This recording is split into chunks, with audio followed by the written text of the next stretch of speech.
Election আসতেছে, আপনারা কোথায় ভোট দিবেন বলেন তো? ধানের শীষে ভোট দিবেন নাকি দিবেন না? আরেকবার হাত তুলে, ধানের শীষে ভোট দিবেন নাকি দিবেন না? আমরা জানি একমাত্র ধানের শীষই আমাদের এই দেশকে উন্নয়ন করে নিয়ে যেতে পারবে, আমাদের এই দেশকে সিঙ্গাপুর মালয়েশিয়ার চেয়ে সুন্দর করে নিতে পারবে।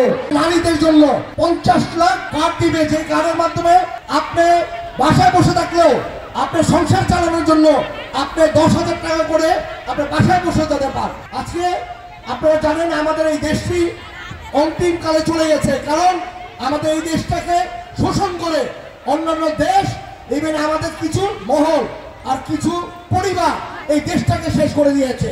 এই দেশের ব্যাংকে কোনো টাকা নেই, এই দেশের জায়গা জমি মানুষের জানের দাম ছিল না।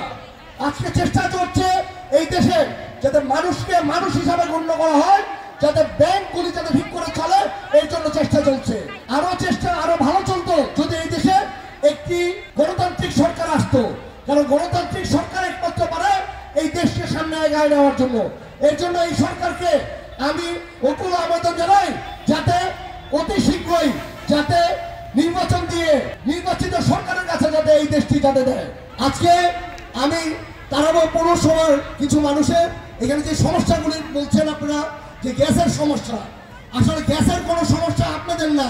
আপনারা টাকা দিয়েছেন, আপনারা বিল দিচ্ছেন, কিন্তু এই লাইনটা আওয়ামী লীগ সরকারের কিছু ছাত্রলীগ যুবলীগের কিছু লোকজন তারা টাকাটা নিয়ে চলে গেছে। তারা টাকা নিয়ে চলে গিয়ে আপনাদের লাইনটাকে অবৈধ হিসাবে ডিক্লেয়ার দিচ্ছে। তবে আমি চেষ্টা করব, আপনাদেরকে কথা দিয়ে যায় আমাদের দল যদি ক্ষমতা আসে, এই অবৈধ লাইন যেটাকে বলতেছে তারা, এই অবৈধ লাইনকে আমি বৈধতা যাতে দেওয়া হয় এটার জন্য আমি সর্বোচ্চ ইনশাল্লাহ চেষ্টা করে যাব। যেই প্রকার আপনাদের থেকে রাজস্ব নেয়, ট্যাক্স নেয়, এই প্রকার কিন্তু উন্নয়ন করে নেয়। এই টাকার উন্নয়নও যদি করতো তাহলে তারাবো সারা বাংলাদেশের সবচেয়ে সুন্দর একটি জায়গা হতো। কিন্তু আমাদের দুঃখের বিষয়, যারা এসেছে শুধু তাদের পকেট ভারী করার জন্য এসেছে, তারা চেষ্টা করে না তারাবোকে উন্নয়ন করার জন্য। আমি যদি কখনো কিছু হই তাহলে তারাবোকে একটি মডেল শহর হিসাবে নিব, মডেল পৌরসভা হিসাবে নিব।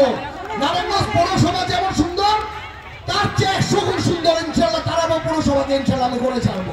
আজকে আপনারা বলতেছেন যে রূপগঞ্জবাসীকে চাকরি দিচ্ছে না।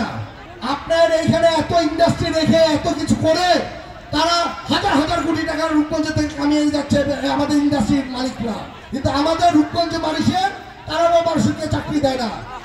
আমি ওদেরকে বলি যে আমাদের রূপগঞ্জের কোনো বেকার যাতে না থাকে, আগে আপনারা তাদের চাকরি দিবেন রূপগঞ্জের মানুষকে, তারপরে আপনারা চেষ্টা করবেন অন্য জায়গার লোককে চাকরি দিতে। আমি আপনাদেরকে অনুরোধ করি যার যার যোগ্যতার মাধ্যমে আপনারা দয়া করে তাকে ওই চাকরিটা দিয়ে দেন। আরো সমস্যা আপনারা দেন, সমস্যার বললে আজকে সারাদিনই চলে যাবে, সারা রাত শেষ হয়ে যাবে, কারণ এই তারাবাসীকে দেখার কোনো লোক ছিল না। কারণ হলো ইলেকশন আসতেছে, আপনারা কোথায় ভোট দিবেন বলেন তো? ধানের শীষে ভোট দিবেন নাকি দিবেন না? আরেকবার হাত তুলে, ধানের শীষে ভোট দিবেন নাকি দিবেন না? আমরা জানি একমাত্র ধানের শীষই আমাদের এই দেশকে উন্নয়ন করে নিয়ে যেতে পারবে, আমাদের এই দেশকে সিঙ্গাপুর মালয়েশিয়ার চেয়ে সুন্দর করে নিতে পারবে। কারণ আমাদের দেশটা তারেক রহমান সাহেবের কথা হলো, এই দেশের মানুষ যদি বাঁচে তাহলে উনি বাঁচবে, কারণ এই দেশের মানুষের সুখে দুঃখে উনি আছেন সবসময়। এত বছর উনি বাইরে রেখেও এই দেশের মানুষের অন্তরতে সরাইতে পারে নাই, কারণ উনি এই দেশের মানুষের অন্তরের সাথে মিলে আছে।